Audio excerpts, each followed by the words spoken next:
And we welcome you to the Hannycast for Monday, May the 4th. Charles Hanagriff along with former Tiger coach Dan Canevari. LSU wins 3 against South Carolina this weekend. Friday night's game rained out.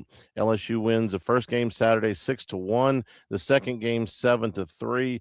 Come in on Sunday, throw the shutout 7-0.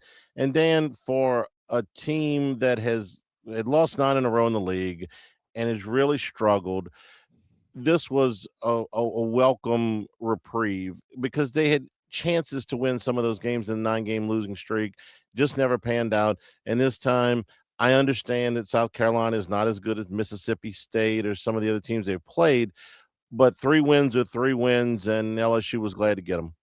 We'll take 3 wins anytime we can, especially, like you say, after a 9-game skid. That's not real good. But remember now, we've started 4 freshmen in these games. And when you get freshmen, any win is a good win. They don't really care who they're playing. That just feels good to win after 9 games of losing. And so hopefully this will bring some energy to practice, bring some energy to the ballpark when they're playing, and give them something positive to build off of, and hopefully finish out stronger than we did in the middle of the season. The biggest improvement that I saw – a week ago, LSU gave away 44 free bases. That's between walks, wild pitches, hit batters, errors, passed balls. And this weekend, they gave up 12. They only walked 6. They only had 2 wild pitches, only had 1 pass ball, only hit 1 batter, only made 2 errors. So, Dan, 44 free bases is, essentially that's 11 runs. When you don't give up that many, when you're on the positive side, for instance, last week, his state only gave up 22. So you had a 22 free base differential. When you only give up 12 free bases, you're giving yourself a chance. Yeah, whenever you give up those free bases, you got to figure that they're going to score. And, the thing is, this game is not very difficult to figure out. It's hard to play. The bottom line is everybody gets 27 outs. If you take care of your 27 outs and make the outs on defense when they're there, you don't make the errors, then you got a better chance to win. Every time you put somebody on with a wild pitch, you move a guy over with a wild pitch, or you put somebody on with a hit by pitch or a walk, now you basically gave him an extra out because the guy should have been out and wasn't, and now he's on the bases. So that, along with defense, you don't make the errors, it all evens out. So if you play pretty much a clean game, don't make a lot of mistakes, just keep your 27 outs. If the other team makes some errors and does a few things, now you get 30 outs from them, so there's a 3-out differential, and it's just the way it works. It just makes the game harder when you make a lot of mistakes. And so the fact that they cut back on that, I'm going to give it to you. Credit Jay Johnson and the coaching staff for stressing that and getting that across to the team. Yeah, I think it was team-wide, too. I thought the catching was better. The fielding was better. I thought the pitchers responded, and we're going to talk about that in a second. But I think when you've been a pitcher coach for a long time, Cano, when you're not worried about so many balls getting passed, if you're going to bounce one, if you're going to put one out of the zone, if the wild pitches and pass balls, which last week you had 9 wild pitches, and I think it was 3 pass balls. Well, when you knock that down to 2 wild pitches and 1 pass ball, I mean, I got to think that the pitchers responded with a lot of confidence to what they had behind the plate. Well, yeah, the thing is with these with the pitchers, when you call pitches, there's pitches that are called in the dirt. We used to call them extra curveballs or extra changeups where you want to bounce them. You want the guy, if he swings a lot, to swing at a 2-strike pitch, and you don't want it to be where he can hit it. If you can't throw that with confidence, then it affects you in more ways than one. One way is you're going to get some pass balls if they don't block it, okay, because you have to throw that pitch. Or you don't throw it as convicted as you would like to because you're afraid of the pass ball, and that's when you leave the pitch up and homers happen and doubles happen. So it's a double-edged sword when you do that. So I think that confidence in the catchers being able to keep the ball in front, not let the runners advance, is a huge thing for pitchers. We're brought to you by the Capital Area USSSA Baseball Affiliate. Events for all levels and skills. League play, rec all-star division, double, triple, and major league state and national events. Got some exciting events on the horizon here. Contact Lane Petrie at 225-771-9095, 225-771-9095. Dan, let's start with game one, which was actually on Saturday because of the rain out. And you can tell me if that made a difference at all. I know it was an extra day's rest, but more so that, you got two games. It's not the Friday night. But William Schmidt went into that role for the first time. LSU thinks they're going to get Case and Evans back this coming week. Didn't have him for this series. So Schmidt goes into the number one hole there. And he gave up only 5 hits and a walk and 1 run through 6 innings, 97 pitches. They were economical, 7 strikeouts, but he got a lot of mileage out of the pitches, Dan. He hadn't gone this deep in an SEC game yet this year. And for first time in the number one spot, Schmidt was pretty good.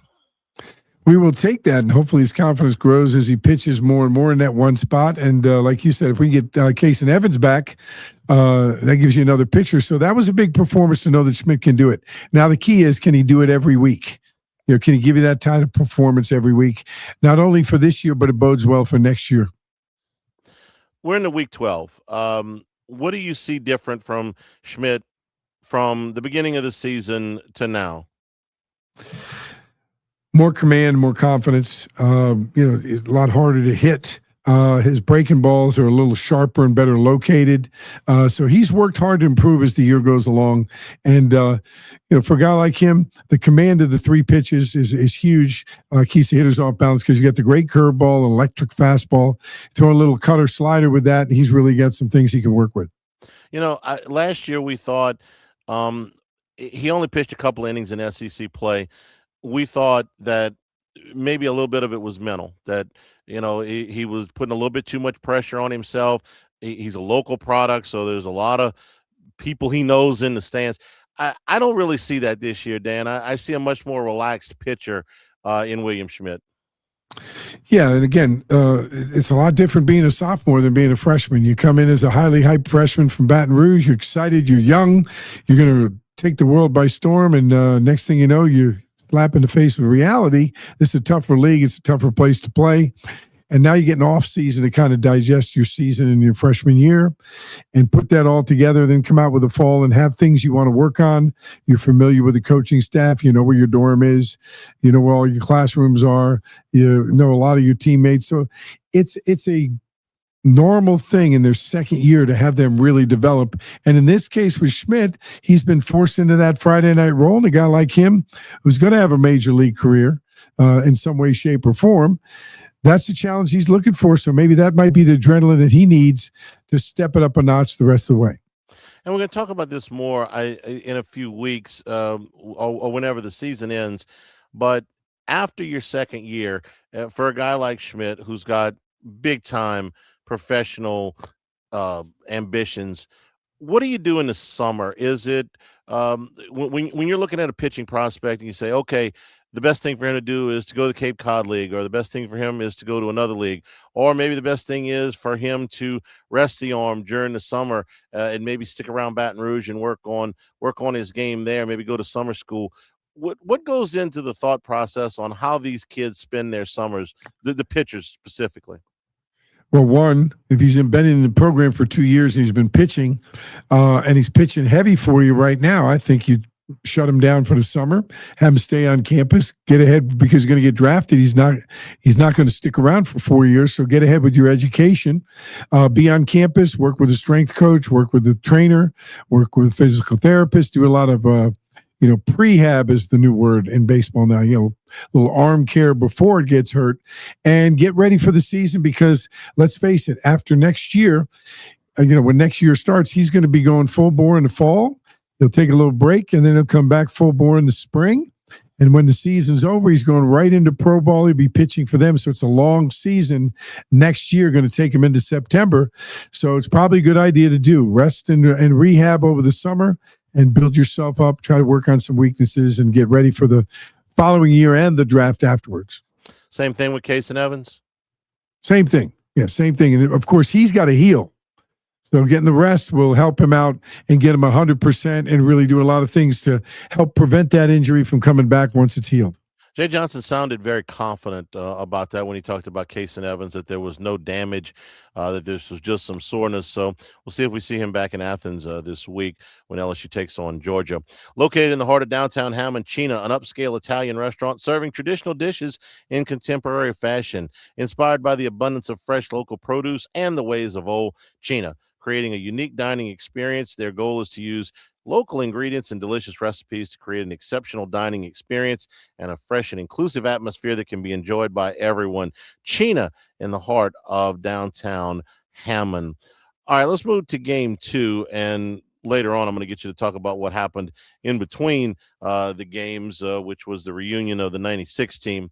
But let's talk about this year's team first. And LSU sweeps a doubleheader, and they beat South Carolina 7-3. Now, in Marcos Paz, we have a different situation, Dan. This is a freshman pitcher who has been building up throughout the year, and now in week 12 has his longest appearance in 5 innings, and he only gave up 1 hit. He struck out 8 and walked 3. Marcos Paz missed an entire season after the Tommy John surgery. And my experience, and yours is obviously a lot more than mine, but in observing, when guys come back the first year after the Tommy John surgery, at this age, when they come back that first year, they can throw and they can get into games and they can do some things. They really start to feel like themselves again that second year.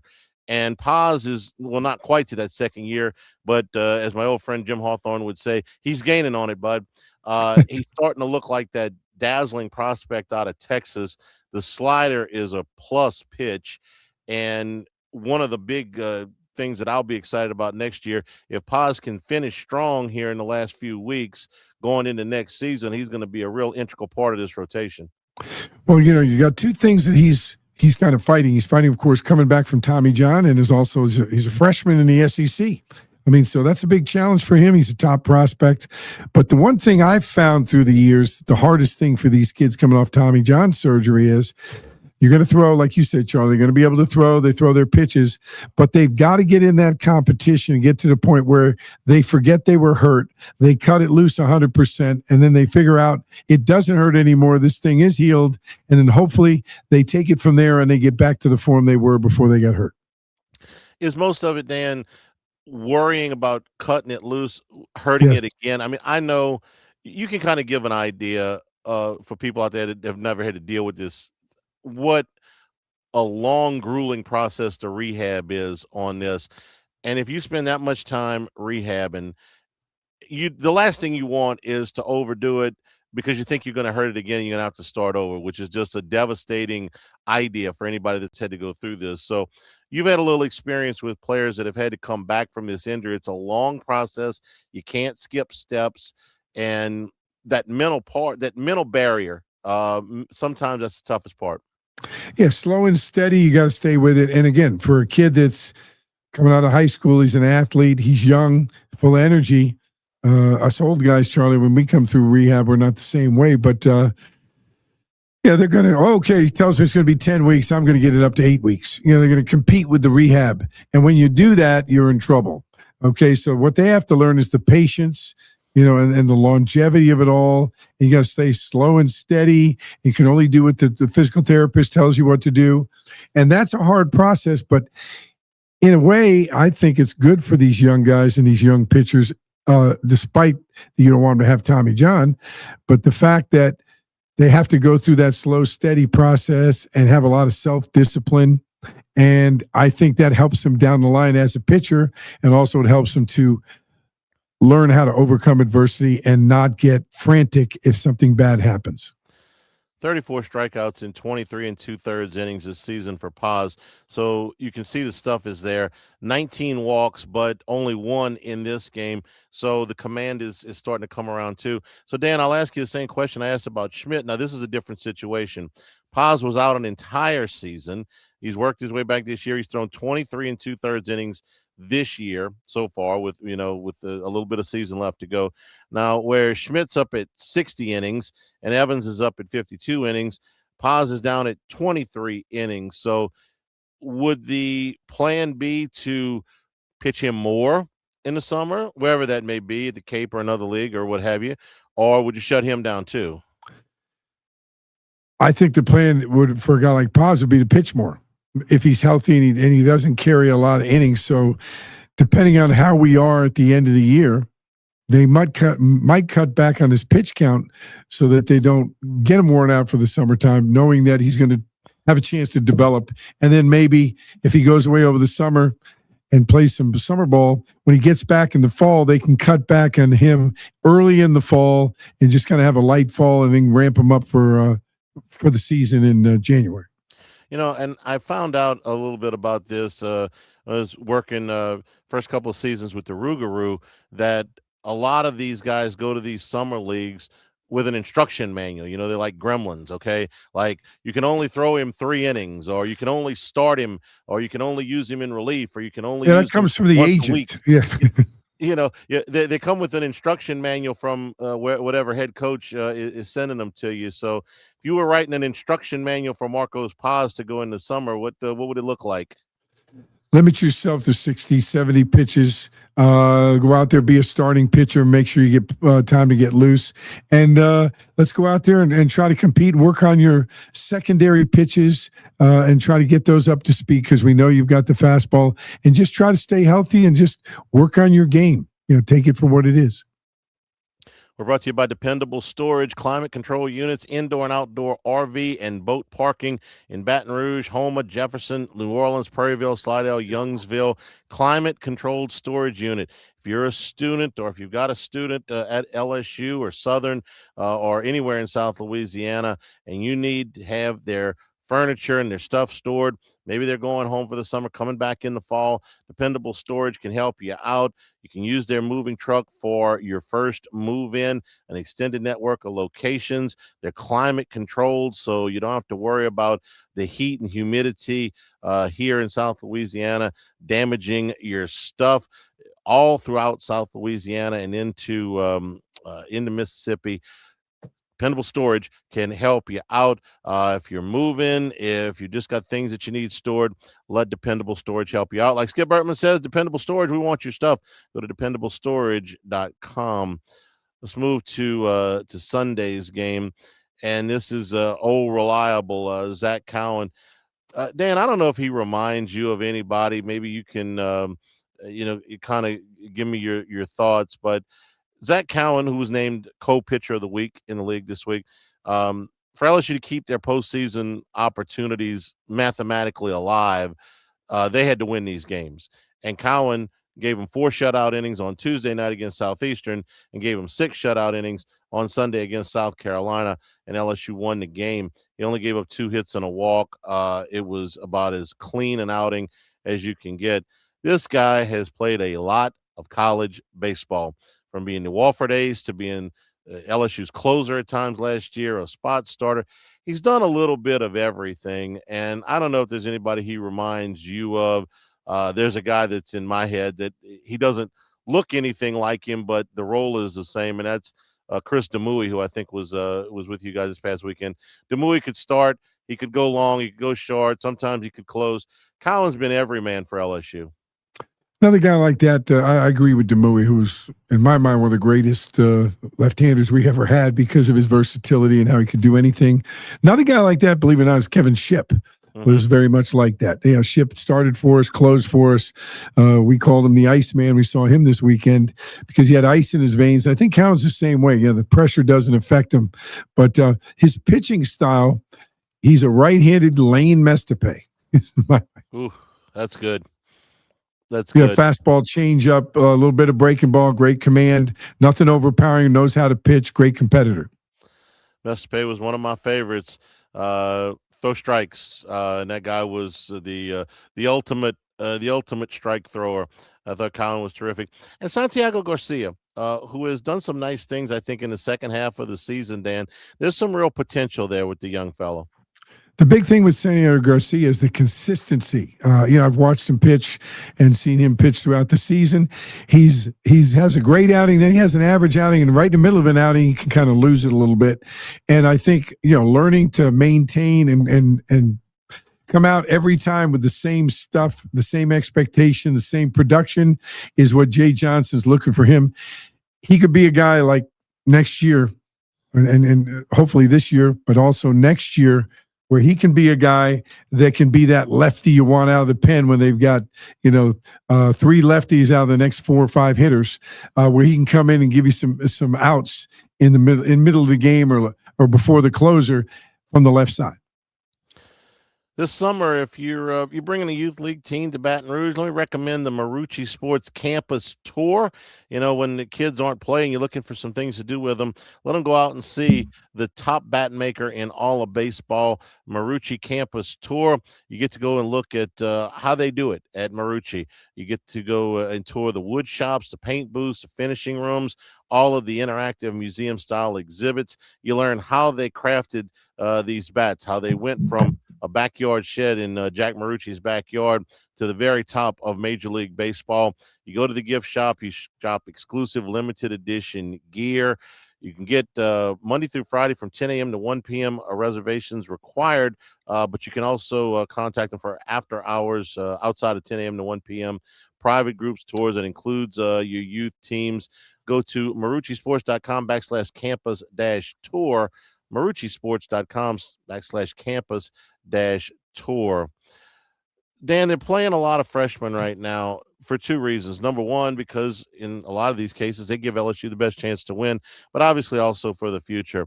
Mason Braun came to LSU, first baseman, outfielder out of Indiana, very, very highly rated player. He was in LSU starting lineup as a DH at the beginning of the season, and then went through a few weeks where he didn't play as much, and now he's become an important part of the lineup. I kind of had that. I figured that he would be a full-time starter by the end of the season. What I didn't think was that he would be in the leadoff spot, and I don't know if that's the long-term plan for him, because I think the young man's got a little bit of power that'll eventually come out as he gets older. But Dan, he was in the leadoff spot all 3 times this weekend, and he walked 6 times. I was really impressed that he walked 6 times, only struck out once. He saw a lot of pitches. He hit a home run. He got on base. He scored a bunch of runs. That's everything that you want your leadoff hitter to do. So I didn't necessarily see him as a leadoff hitter, and maybe he won't be next year and moving forward. But for right now, he's done a real nice job up there. So you tell me that Jay has a pretty good idea what to do with the lineup? If you want to put it that way. The bottom line is he gets on base, and that's what you want your leadoff guy. You're not in college, especially in college baseball. You're not in this pro mentality. You guys got to have 5 tools and all this stuff. With what he's doing, he's putting together the best lineup to score runs. So Braun being top of the order, the fact is he did the job a leadoff guy does, and the fact he hit a home run is good, because if the bottom of the order gets on, you can have a 3-run home run out of the leadoff spot. Secondly, Jay has a lot of unconventional batting orders. He doesn't do it like by the book, so to speak. And, he does that based on his gut and based on what he's trying to accomplish, and bunching hitters together to try to score the most runs. It doesn't matter where they hit. It matters that they use each other's talents to score runs. And I think the third thing that's pretty simple to me, Charlie, is if you bat him and Cerner 1 and 2, that means they're going to get more at-bats than the other people. And if those are your freshmen you're counting on for next year, and that's your plan going forward, you want to get them as many SEC bats as possible. SEC at bats important also for Jack Ruckert and William Patrick. Let me start with Ruckert, because at the beginning of the season, they put him in as a defensive replacement. It's a high school shortstop, but they put him in at second base the second base position for LSU has been a moving target for a lot of this season. Put him in as a defensive replacement. Might have been a little bit too much too soon. He struggled. They sat him down for a little bit. Now in the second go around, Dan, he looks a lot more comfortable to me at second base. The work at the plate is still a work in progress, but I'm seeing some progress there too. But defensively, he's starting to look like that defensive ace that we thought he was going to be when he got here. Sometimes it takes a little longer. Not everybody's ready to go from the very first week. I was going to say, you got to keep putting him out there, but a lot of times when you take that break, you've been in there, you've been in the pressure cooker, you got it. Okay, why don't we just step back, sit on the bench, watch the other guys do it, take the pressure off, get some work done. You're going to get another opportunity, and when you do, let's be ready for it and take advantage of it. And I think that's what Jay and the staff did. Again, now, over halfway through the season, he turned into a sophomore instead of being a freshman because of the playing time he had, the experience he had. And now the bottom line is we know he's comfortable on defense. We know he's comfortable on the team. And he's got a lot of confidence in himself. Now can we get that bat up to the level we need it to be at for SEC play? William Patrick, who had hits in all 3 games this past weekend, has just kind of moved into the lineup here in the last couple of weeks. Another freshman, a tremendous athlete. At one point, Dan, they were so excited about his bat that they were talking about maybe moving him to the infield to get his bat in the lineup. But with the injury to Jake Brown, it's an opening for somebody else, so he's going to be able to play right field for the rest of this season. His progress. Tremendous, like you say, you get this kid that plays a lot of sports and now he's focusing on baseball. Tremendous athlete, makes some great plays in the outfield. I think, thinking about moving to the infield is a good thing, but with that athleticism, you like to have him roam the outfield. And tremendous power, just has all the tools. So I think this is interesting. And there's a guy right there. He and Jack Ruckert need to play in a high-level summer league to get more and more at-bats to get those bats up to speed. Well, they'll get that opportunity, I'm sure. And unlike the pitchers, the hitters, they don't come with gremlins instructions for the hitting. They want to get no wear and tear on those guys. They may come with instructions for where you want them to play in the field. Like this guy's got to play shortstop, or this guy's got to catch, or this guy's got to play center, or whatever.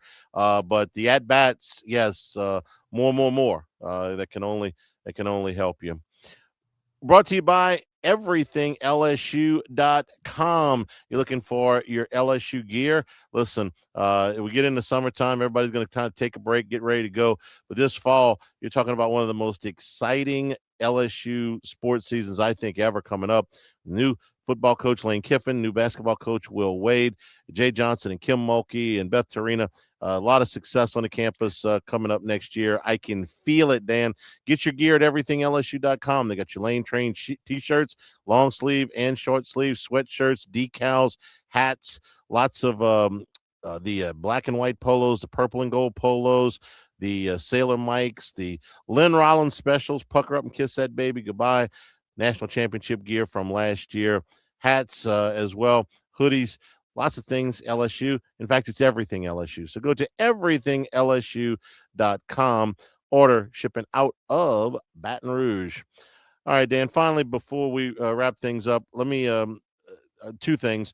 Number one, is LSU still eligible for the postseason? Yes. They're 9-15 in the league. I'm just going to go through this real quick. Getting the 13 wins and maybe a win in Hoover would get them into the NCAA tournament. The RPI is up to 55, but realistically, this is going to be very tough to win 4 games of the next 6. You're going to Georgia this week. Georgia's got a chance, if everything falls for them this weekend, to clinch the SEC regular season title with a week left to go. I think they've got the best offense top to bottom in the league. It's a hitter's park. Weather's warm. Going to be a lot of runs scored. I think it's going to be tough over there. But if LSU can win a couple, they come home and play Florida. And the problem there is Florida's got Aiden King, who's going as good as any Friday night guy in the league. So I'm just being realistic here. Going to Georgia and coming home for Florida with Aiden King and asking them to win 4 out of 6 is a haul. But it's doable. So you asked me, I think it was last week, if it's still mathematically possible. It is. It's just they're going to be underdogs in these games at Georgia. But if they can win them, they come home for the final weekend. Maybe just give yourself a chance. But getting at least 13 and 17 in the SEC is, I think, what it's going to take to go to Hoover with the opportunity to get in the tournament without having to win it. Charlie, I hope you're right. I think the sweep this weekend really gave an opportunity that you didn't think was there a couple weeks ago. And excuse me. And they can get a couple at Georgia, even one. Don't count out the fans at LSU. The magic of Alex Box. And we're going to talk about the history of the program and the guy that built it all, Skip Bertman. That magic exists in Alex Box, especially at the end and when the weather gets warm. And you never know if the ball's flying out. You never know at LSU what can happen. We'll wrap up with that because this weekend was very special, I know, for you and for Skip and a lot of the members of the 1996 team were able to come back. That was the Warren Morris team. Hard to believe it's been 30 years. But Dan, I know it was special for you. Not only did you guys get to go out on the field and had the fans acknowledge you, but the team got together for a private get together after the games were over. And I can only imagine some of the stories that must have been told. I know you greatly enjoyed it, and I know Skip did too. Skip had a great time, and Jeremy Moore, got grouped together right down the street from Skip's house at his house. And I wasn't able to go to that, but from what I understand, talking to Patrick Coogan and Mike Kerner and a lot of the guys that went, Skip had a great time, and the kids all had a great time. Kids, they're adults now, but they all had a great time just reminiscing, telling stories. And, when you win a championship, Charlie, Bill Parcells, who's one of my coaching heroes, said this: it's like a blood kinship. It's like a family, but it's different. It might even be stronger because you shared this fantastic journey together and you're bonded for life. And when you see somebody after you, like I probably haven't seen Joey Payne in 10 years. Okay. I haven't seen guys, and Conan Horton shows up. I haven't seen Conan since 97. Okay. What I'm saying is when you see him, it's like everything just goes right back to where it was. It's like there's no time passed. The stories are great. Of course, everybody's a little thicker. Everybody's got more kids. Everybody's batting averages go up. Pitchers, their earned run averages go down. Strikeouts go up if you're a former pitcher. And coaching, now I'm a lot smarter back than when I was back then when I'm coaching. So that's what makes it fun, and just a great group of guys, and great memories. And, for me, greatest years of my life, I'm blessed. And I know we were all blessed. And I got to say this for the big guy, Skip Bertman, because he changed lives. And it was very important, I think, this weekend for those guys, and it was all alumni, to come to Alex Box, and we got Skip to the Crawfish Boil where everybody was. And a lot of them just wanted their kids to meet the guy that changed their lives.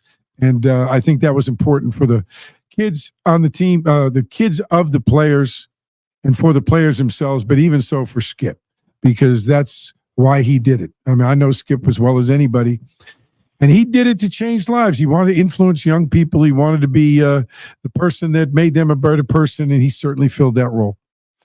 It was a really special year for me as well. It was my first time covering LSU in Omaha. Never get anything like that. I wrote over the weekend a very long piece. It's going to be published at tigerbait.com tomorrow about my experiences. And believe me, I know quite a few members of that team. And obviously, you and I have been friends for a long time, and Skip as well. I've got some stories that maybe haven't been told yet that are in the piece. So hope everybody enjoys that. It was magical, that week and a half in Omaha in 1996. And not just because of the way it ended, Dan. Obviously, that was the topper of all toppers, but it was a tremendous week even before that. And it was great to remember that this weekend. So yeah, I'll tell you what, when you talk about that, Charlie, great weekend for everybody. There were some great teams, great games. The championship game was a heavyweight fight, back and forth, back and forth. And I got to say this, for Skip and I, it's very special because the University of Miami was our alma maters. And so, that made it even more special. And then, of course, Warren topped it off, with the homer at the end. So that special year, 96, was very, very special. All right, we'll be back next week as LSU takes on Georgia and set up the final week of the regular season. For Dan Canevari, I'm Charles Hanagriff. This has been the Hannycast.